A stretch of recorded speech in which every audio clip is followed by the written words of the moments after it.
இப்போ வந்து பார்த்தீங்கன்னா குக்கரில் தான் நான் வந்து வைக்க போகிறேன் முட்டை. ஆனால் இது வந்து அங்கேயே கம்பெனியில் வாஷ் பண்ணி க்ளீன் பண்ணி நம்மளுக்கு முட்டை வந்துடும். ஸோ வந்து பார்த்தீங்கன்னா பாயில் பண்ணி தான் எடுக்க போகிறோம்.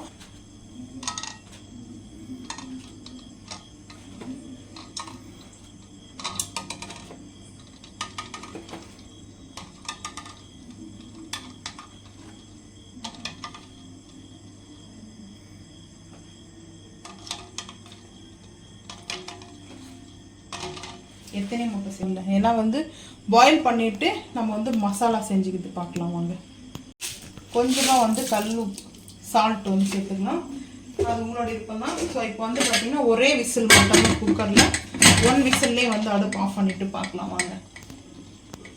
முட்டை மசாலா செய்யறதுக்கு தக்காளி, வெங்காயம், பச்சை மிளகாய் ஒரு 3 எடுத்துருக்கேன். ஸோ வந்து இப்போ பார்த்தீங்கன்னா மிக்ஸி ஜாரில் வந்து சேர்த்துட்டு அரைச்சிக்கலாம். நல்லா வந்து ஃபைன் பேஸ்ட் மாதிரி அரைச்சிட்டு வந்து இது கூட நான் வந்து பார்த்தீங்கன்னா கொஞ்சமாக இப்போ வந்து சேர்த்துட்டு அதுக்கப்புறம் இன்னொரு கொஞ்சம் வரும். ஸோ அப்போ சேர்த்துக்கலாம். 3 மிளகாய் மட்டும் எடுத்துருக்கேன். இது வந்து பார்த்தீங்கன்னா கல்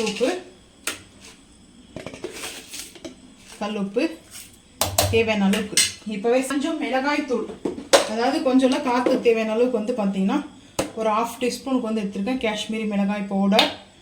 ஸோ அது நம்ம வந்து நான்வெஜ் மசாலா ஒரு மீடியமான சின்ன ஸ்பூன் எடுத்துருக்கேன். ஸோ வந்து பிரியாணி மசாலா இருக்கட்டும், இதெல்லாம் சிக்கனும் மட்டனும் வந்து பார்த்தீங்கன்னா கிரேவி மசாலா இருக்கும். ஸோ அந்த மசாலா இல்லைன்னா நீங்கள் பிரியாணி மசாலா கூட சேர்த்துக்கலாம். இது வந்து பார்த்தீங்கன்னா சிக்கனும் மட்டனுக்கு வந்து நம்ம கிரேவி மசாலா. ஸோ இப்போ வந்து பார்த்தீங்கன்னா நம்ம இதை வந்து அரைச்சிட்டு வந்துடலாம். அரைச்சிட்டு வந்து பார்க்கலாம் வாங்க. மிஸ்டர் கோல்டு வந்து பார்த்தீங்கன்னா ஆயில் எடுத்திருக்கேன். ஸோ ஆயில் கொஞ்சம் கூட மட்டும் இருக்கணும். சேர்த்தாச்சு. 1 ஸ்பூன் இஞ்சி பூண்டு பேஸ்ட்டு சேர்த்தாச்சு. சேர்த்ததுமே வந்து பார்த்தீங்கன்னா இந்த மிக்ஸி சேர்த்துக்கலாம். சேர்த்துட்டு கொஞ்சம் மிக்ஸ் பண்ணிக்கலாம். ஆயில் கூட எதுக்காக சொன்னேன்னா, நான் இந்த மாதிரி நம்ம அரைச்சி சேர்க்கறதுனால இது பச்சை வாசனை போகணும். ரொம்ப ஆயில் இருந்துச்சுன்னா நம்ம ஃபில்டர் பண்ணி கூட எடுத்துக்கலாம். நம்ம வந்து பார்த்தீங்கன்னா அடுத்த டிஷ் நம்ம உடனே செய்யறதா சேர்த்துக்கலாம். சரிங்களா? இப்போ வந்து பார்த்தீங்கன்னா இருக்கிற வெங்காயமும் தக்காளியும் சேர்த்து அரைச்சிட்டு வந்துடலாம் வாங்க. இப்போ வந்து பார்த்தீங்கன்னா இன்னொரு நம்ம அரைச்சோம்லையே அதையும் சேர்த்துக்கலாம். சேர்த்துட்டு லைட்டாக வந்து தண்ணி ஊற்றி மிக்ஸி ஜார் வந்து அப்படியே நம்ம அதை வாஷ் பண்ணுவோம் இல்லையா, தண்ணி ஊற்றி வாஷ் பண்ணி அது சிங்கில் ஊற்ற வேண்டாம். ஸோ வந்து மசாலா இருக்குது இல்லையா, அதனால தான். ஸோ அந்த மசாலா வரைக்கும் நம்ம இப்படி மசாலா அப்படியே மிக்ஸ் பண்ணி சேர்த்தாச்சு. சேர்த்துட்டு இப்போ வந்து 9 o'clock ஆகிட்டு இருக்குது நைட்டு. ஏன்னா வந்து பார்த்தீங்கன்னா கொஞ்சம் எல்லாம் முடிஞ்சிட்டு இருந்தது, வாங்கிட்டு வந்து குக் பண்ணுறதுக்குள்ள டைம் ஆகிடுச்சு. ஈவினிங் தான் வந்து கிளம்பும் ஷாப்பிங் வந்து பார்த்தீங்கன்னா. ஸோ இப்போது நல்லா வந்து இது நல்லா மிக்ஸ் ஆகிட்டு சூப்பராக வந்து பார்த்தீங்கன்னா நம்மளுக்கு இந்த பச்சை வாசனைலாம் நல்லா போயிட்டு அதுக்கப்புறம் குக் ஆகிட்டு வரும். ஸோ அதுக்குள்ளே பாயில் பண்ண எக்கை வந்து பார்த்தீங்கன்னா நம்ம அந்த மேலே இருக்கிற டாப்லாம் கட்டி எடுத்து வச்சுட்டா பார்க்கலாம் வாங்க. நல்லா வந்து கிரேவி வந்து சூப்பராக டெக்ஸ்சர் வந்து பார்த்தீங்கன்னா நல்லா ரெடி ஆகிட்டு வந்துட்டு இருக்குது. இந்த டைமில் நான் வந்து லைட்டாக வந்து க்ரன்ச் பண்ணி லைட்டாக வந்து பார்த்தீங்கன்னா வெந்தயக்கீரை சேர்த்துக்கிறேன். ஏதாவது கஸ்தூரி மேத்தி வந்து சேர்த்துக்கிறேன். ஸோ வந்து வெந்தயக்கீரைன்றது வந்து பார்த்தீங்கன்னா கஸ்தூரி மேத்தி உருவாகுது. அதுதான் கஸ்தூரி மேத்தி வந்து வேணும்னா வந்து ஆட் பண்ணிங்க. சும்மா ஃப்ளேவருக்காக நான் லைட்டாக வந்து சேர்க்குறேன். உங்களுக்கு வேணும்னா ஆட் பண்ணிங்க, இல்லைனா ஸ்கிப் பண்ணிங்க. ஆனால் இது வந்து சேர்த்திங்கன்னா ரெஸ்டாரண்ட் ஸ்டைலில் ஒரு எக் கிரேவி. ஸோ வந்து பார்த்திங்கன்னா சூப்பராக இருக்கும். நல்லா வந்து பார்த்திங்கன்னா கொதிச்சு வருது. நம்ம ஓப்பன் பண்ணிக்கலாம். 9:30 ஆக போகுது. இங்கே பாருங்கள், நல்லா அந்த ஆயிலெல்லாம் கொஞ்சம் மிதக்க இருக்குது.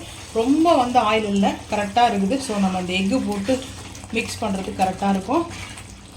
ஸோ இந்த டைமில் எக்கு வந்து நம்ம பாயில் பண்ணி வச்சுட்டு அப்படியே சேர்த்துக்கலாம்.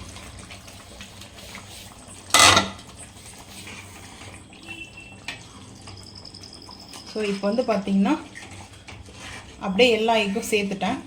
ஸோ கேர்ஃபுல்லாக சேரும்போது மட்டும் கொஞ்சம் மேலே வந்து தெரிச்சிடுச்சு. நான் அப்படியே சரி டைம் ஆகுதுன்ட்டு நான் அப்படியே வந்து சேர்த்தாச்சு. ஸோ இந்த டைமில் வந்து பார்த்திங்கன்னா கொத்தமல்லி நல்லா வாஷ் பண்ணி கட் பண்ணி வச்சுருக்கிற கொத்தமல்லியும் சேர்த்துக்கலாம். சேர்த்தாச்சு. சேர்த்துட்டு ஒரு மிக்ஸ் கொடுத்துட்டு ஜஸ்ட் ஒரு ரெண்டு நிமிஷம் இருந்தால் போதும். ஸோ அந்த முட்டையோட அந்த எக்கோட நல்லா கொஞ்சம் அது குக் ஆகட்டும். ஆல்ரெடி பாயில் பண்ண எக்கு தான். ஸோ இந்த மாதிரி எக் கடாய் வந்து பண்ணி பாருங்கள். ரொம்ப ரொம்ப டேஸ்ட்டு சூப்பராக இருக்கும். யாருக்கெல்லாம் எக் கடாய் ரொம்ப பிடிக்குன்றத மறக்காமல் வந்து கமெண்ட் பண்ணுங்கள். ஸோ வந்து பார்த்திங்கன்னா டேஸ்ட் அல்லும். ஸோ ஒரு 2 நிமிஷம் வந்து இந்த மாதிரி இது வந்து பரோட்டாக்கு ரைஸ்க்கு எல்லாம் நல்லாயிருக்கும். நம்ம வந்து இப்போ ரைஸ் தான் ஃபைனலாக வந்து நம்ம இப்போ ரெடி பண்ணிட்டோம். ஸோ இந்த பவுலுக்கு வந்து பார்த்திங்கன்னா நான் மாற்றிக்கிறேன். ஃபஸ்ட்டு வந்து கிரேவி சேர்த்துக்கலாம். அதுக்கப்புறம் வந்து பார்த்திங்கன்னா சர்வ் பண்ணுறதுக்காக எடுத்துருக்கேன். நம்ம அப்படியே கடாயோடு எடுத்து வச்சு சாப்பிட போகிறதில்ல. ஸோ அதனால் எக்கு வந்து எடுத்துக்கலாம். இப்போ அடுப்பு ஆஃப் பண்ணிடலாம். ஏன்னா வந்து அது ஹீட்டாக இருக்குது இல்லையா. ஸோ அதனால் இது வந்து பரோட்டாக்கு செம்மையாக இருக்கும். பரோட்டா சாப்பிட்ணுன்னா இந்த மாதிரி ஒரு எக் கிரேவி நம்ம பண்ணி சாப்பிட்லாம். ரொம்ப ரொம்ப சூப்பராக இருக்கும். ஸோ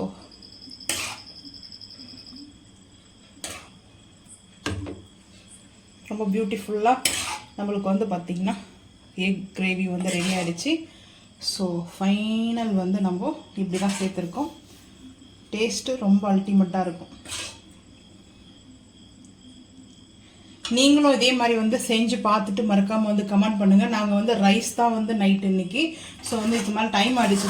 சப்பாத்தி பரோட்டாலாம் செய்ய முடியாது. ஸோ வந்து 9:30 ஆக போகுது. ஸோ அதனால் நான் வந்து பார்த்திங்கன்னா ரைஸ்க்கு தான் இருக்குது. ரைஸ் வச்சு தான் நாங்கள் வந்து சாப்பிட போகிறோம். சூப்பராக செம்மையாக இருக்கும். வந்து பார்த்திங்கன்னா நீங்கள் இதே மாதிரி செஞ்சு பார்த்துட்டு மறக்காமல் வந்து கமெண்ட் பண்ணுங்கள். இந்த வீடியோ பிடிச்சா லைக் பண்ணுங்கள், ஷேர் பண்ணுங்கள், சப்ஸ்கிரைப் பண்ணுங்கள், பெல் ஐக்கன் வந்து கிளிக் பண்ணுங்கள். மறக்காமல் சேனல் வந்து ஃபாலோ பண்ணுங்கள். அப்போ தான் நம்ம போகிற வீடியோ உங்களுக்கு நோட்டிஃபிகேஷன் வரும். தேங்க்யூ.